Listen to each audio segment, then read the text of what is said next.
আপনি কি প্রতিদিন নিজেকে একটি জীবন্ত লাশের মতো অনুভব করেন? যে মানুষটিকে আপনি সারা জীবনের সঙ্গী ভেবেছিলেন, আজ কি তার অবহেলা, অমর্যাদা আর মানসিক চাপ আপনার রাতের ঘুম কেড়ে নিয়েছে? মনে রাখুন, সহ্য করা মানে সমাধান নয়। আজকের ভিডিওটি আপনার জীবন বদলে দিতে পারে। শেষ পর্যন্ত দেখুন, কারণ আমি আপনাকে দেখাবো 6টি শক্তিশালী পদক্ষেপ, যেগুলো অনুসরণ করলে আপনি ধীরে ধীরে নিজেকে নতুন করে গড়তে পারবেন এবং হারানো সম্মান ফিরিয়ে আনতে পারবেন। এখনই সময় নিজের জন্য দাঁড়ানোর। প্রথম কাজ, নিজের উপর নির্ভরশীলতা তৈরি করুন। আপনি যদি নিজের উপর নির্ভরশীল না হন, আপনি সবসময় অন্যের আচরণে আটকে থাকবেন। খারাপ স্বামী মূলত সেই জায়গা ব্যবহার করে। সে জানে আপনি মানসিক বা আর্থিকভাবে তার উপর নির্ভরশীল। তাই প্রথম কাজ হলো নিজেকে স্বাবলম্বী করা। প্রথমে নিজের দৈনন্দিন জীবন লক্ষ্য করুন। আপনি কি নিজের পায়ে দাঁড়াতে পারেন? ছোট ছোট বিষয়গুলো দিয়ে শুরু করুন। যেমন, আপনি যদি আগে অন্যের ওপর ভরসা করে থাকেন, আজ থেকে নিজেই ছোট সিদ্ধান্ত নিন। শিখুন নতুন স্কিল, যা আপনাকে আয়ের পথ দেখাবে। ছোট্ট উদাহরণ: ফ্রিল্যান্সিং, হস্তশিল্প, অনলাইন টিউশন বা একটি নতুন হবি থেকে শুরু করা। এগুলো শুধু অর্থ নয়, আত্মবিশ্বাসও এনে দেয়। যখন আপনি নিজের আয় উপার্জন করতে পারবেন, তখন আপনি বুঝবেন, আমি শক্তিশালী, আমি নিজেই নিজের জীবনের মালিক। মানসিক দিক থেকেও এটা গুরুত্বপূর্ণ। নিজের ওপর নির্ভরশীল নারীরা সহজে মানসিকভাবে ভাঙে না। যখন স্বামী কড়া কথা বলবে বা অবহেলা করবে, তখনও আপনি নিজের শক্তি ধরে রাখতে পারবেন। আপনার নিজের মানসিক শান্তি আর আত্মসম্মানই প্রথম অস্ত্র। স্মরণ রাখুন, নিজেকে স্বাবলম্বী করা মানে শুধু অর্থ নয়। নিজের সিদ্ধান্ত নেওয়ার ক্ষমতা, নিজের পছন্দ মানা, নিজের স্বপ্নকে গুরুত্ব দেওয়া, সবই নিজের ওপর নির্ভরশীলতার অংশ। আপনি যদি শুধু অন্যের চোখে নিজের মূল্য দেখার চেষ্টা করেন, আপনি কখনই সত্যিকার স্বাধীনতা পাবেন না। প্রতিদিনের ছোট্ট অভ্যাসগুলো সাহায্য করে। নিজের খাবার রান্না করা, নিজের শখের কাজ করা, নিজেই দিনের পরিকল্পনা তৈরি করা। প্রতিটি ছোট জয় আপনাকে মনে করাবে, আমি করতে পারি। যে নারী নিজেই নিজের পায়ে দাঁড়াতে জানে, তাকে ভাঙা খুব কঠিন। তাই প্রথম পদক্ষেপ নিন। পটি হলো নিজের জীবন নিজের হাতে নেওয়া। আর্থিক ও মানসিক স্বাবলম্বী হন। এটা আপনার প্রথম ও সবচেয়ে শক্তিশালী হাতিয়ার। দ্বিতীয় কাজ, নীরবতাকে অস্ত্র হিসাবে ব্যবহার করুন। অত্যাচারী স্বামী প্রায়শই চিৎকার, গলার জোরে, কণ্ঠস্বরের ভয় দেখিয়ে আপনাকে চুপ করিয়ে রাখার চেষ্টা করে। কিন্তু সবসময় কথা বলাই সমাধান নয়। নীরবতা কখনো অস্ত্র হতে পারে। আপনি যখন চুপ থাকবেন, শুধু শান্তভাবে তার আচরণ দেখাবেন, তখন সে বুঝবে যে তার ধমক আর অবহেলা আপনাকে ভয় দেখাতে পারছে না। নীরবতা মানে দুর্বলতা নয়, বরং এটি মানে আপনি নিজের মূল্য জানেন এবং অন্যের অশ্লীল আচরণে কেবল প্রতিক্রিয়া দেখাবেন না। কিছু বাস্তব উদাহরণ দেখুন। যদি সে রাগ করে চিৎকার শুরু করে, আপনি চুপ থাকুন। তার গলা উচ্চ হলেও আপনি শান্ত থাকুন। এটি তাকে বিভ্রান্ত করবে। সে আগে যা নিয়ন্ত্রণ করত, এখন তা করতে পারবে না। নীরবতা শক্তিশালী প্রতিরোধের মতো কাজ করে। এছাড়া নীরবতা মানে সব অনুভূতি ভিতরে রাখা নয়। বিশ্বাসযোগ্য কাউকে আপনার অনুভূতি শেয়ার করুন, কিন্তু খারাপ ব্যবহারকারীর সামনে নীরব থাকুন। এর ফলে আপনার মানসিক শক্তি বেড়ে যাবে এবং আপনার আত্মসম্মান দৃঢ় হবে। মনে রাখুন, প্রতিটি চিৎকার, প্রতিটি অবহেলা চুপ থাকাকালীন অকার্যকর হয়। আপনার শান্ত চুপত্বই সবচেয়ে ভয়ানক প্রতিরোধ। তৃতীয় কাজ, সীমারেখা। আপনি যদি সব সহ্য করেন, সে ভাববে আপনি সবকিছু স্বাভাবিকভাবেই মেনে নিচ্ছেন। তাই নিজের সীমা নির্ধারণ করা আবশ্যক। প্রথমবার যখন সে অপমান করবে, তখন শান্তভাবে বলুন, আমি এটি গ্রহণ করি না। স্পষ্টভাবে সীমা নির্ধারণ করা মানে আপনার আত্মসম্মান রক্ষা করা। প্রথমে সে হয়তো হাসবে, তারপর রাগ করবে, আবার ভয় দেখাবে।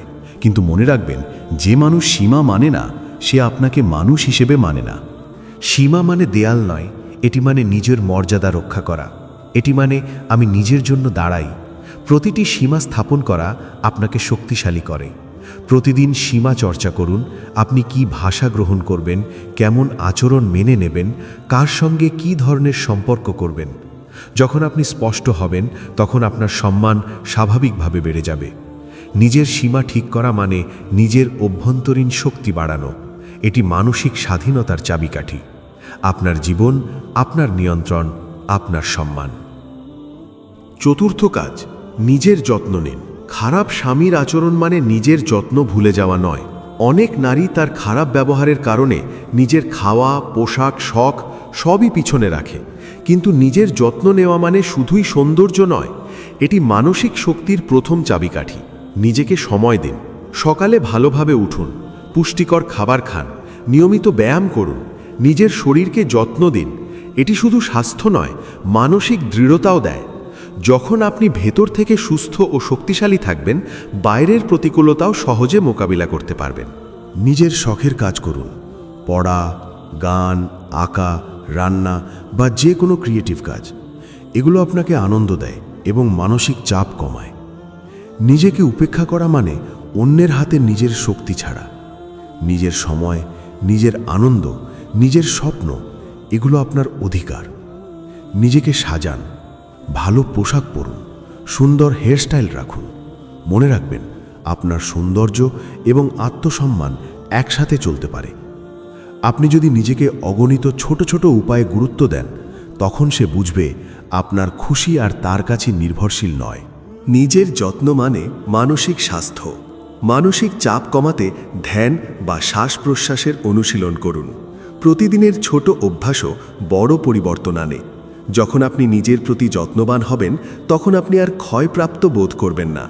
নিজের খুশি অন্যের ওপর নির্ভর করানো বন্ধ করুন।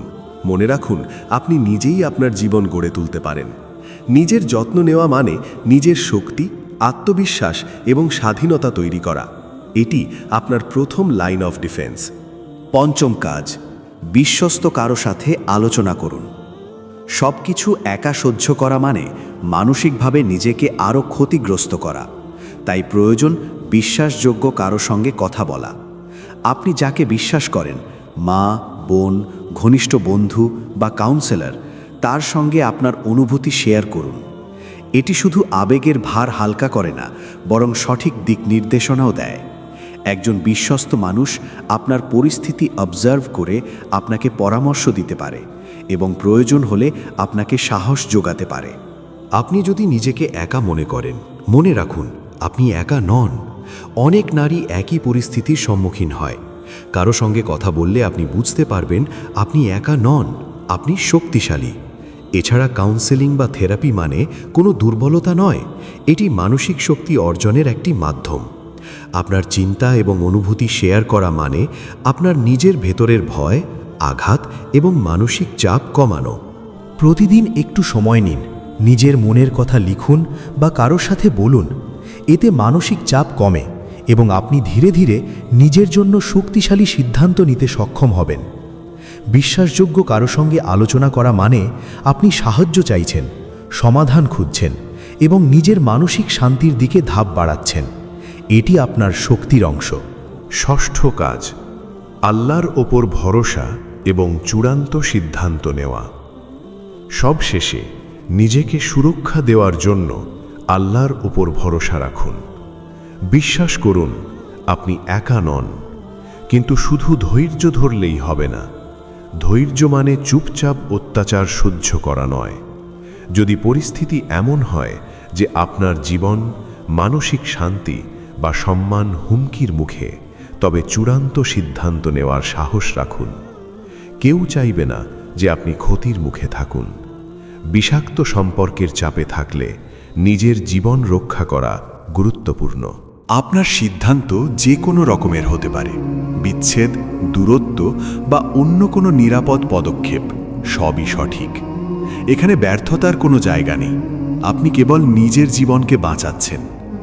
আল্লাহর উপর ভরসা মানে কেবল প্রার্থনা নয়, মানে হলো নিজের জন্য সাহসী পদক্ষেপ নেওয়া। প্রতিদিন মনে করান, আমি শক্তিশালী, আমি মূল্যবান, আমি বাঁচতে চাই। সৃষ্টিকর্তার দিকে মনোযোগ দিলে মানসিক শান্তি আসে। আপনি বুঝতে পারবেন আপনার শক্তি কোথায় এবং কখন আপনার জন্য পদক্ষেপ নেওয়া জরুরি। মনে রাখবেন, সাহস মানে সব সহ্য করা নয়, সাহস মানে সঠিক সিদ্ধান্ত নেওয়া এবং নিজের জীবনকে মূল্য দেওয়া। যেখানে সম্মান নেই, নিরাপত্তা নেই এবং প্রতিদিন আপনার মানসিক শান্তি ধ্বংস হচ্ছে, সেখান থেকে বেরিয়ে আসা পাপ নয়, বরং নিজের জন্য দাঁড়ানোর শক্তি।